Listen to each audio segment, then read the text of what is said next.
اور آپ صلی اللہ علیہ وسلم نے فرمایا ما نقصت صدقۃ من مال، مال کبھی بھی صدقہ کرنے سے کم نہیں ہوتا۔ بعض لوگ خرچ کرنے سے گھبراتے ہیں کہ یار کم ہو جائے گا، نقصان ہو جائے گا۔ نہیں، آپ کے مال کی حفاظت ہو جاتی ہے۔ زکوٰۃ دے دیتے ہیں، مال کی حفاظت ہو جاتی ہے۔ اللہ تعالیٰ بیماریوں سے، بڑے بڑے نقصانوں سے بچا لیتا ہے، اور مال میں بڑھوتی ہوتی ہے۔ اگر آپ زکوٰۃ نکالے پچھلے سال، مثلاً آپ کے پاس 1,00,000 تھا، زکوٰۃ نکالے تو اللہ تعالیٰ پھر اس میں بڑھوتی کرتا ہوا آپ کے ساتھ آئندہ سال وہ 1.5 ہو جاتا ہے، کبھی 2 ہو جاتا ہے۔ مال خرچ کرنے سے نہیں کمی ہوتی۔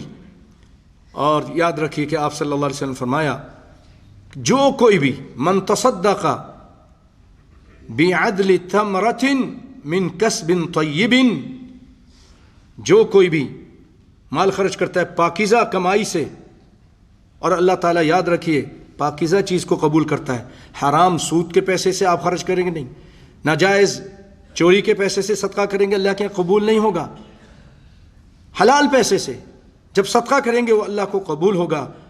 وَلَا يَقْبَلُ اللَّهُ إِلَّا الطَّيِّبَ فَإِنَّ اللَّهَ، پھر اللہ رب العالمین يَقْبِلُهَا بِيَمِينِهِ، اللہ تعالیٰ اس کو اپنے سیدھے ہاتھ سے لیتا ہے، اور يُرَبِّيهَا لِصَاحِبِهَا، اور اس کو اس آدمی جس کا یہ مال تھا، ایک کھجور اس نے حلال پیسے سے خرچ کیا، صحیح طریقے سے خرچ کیا، اللہ اس کو پالتا ہے، پوستا ہے، جس طریقے سے تم میں سے کوئی آدمی اپنے گھوڑے کے بچے کو پالتا ہے۔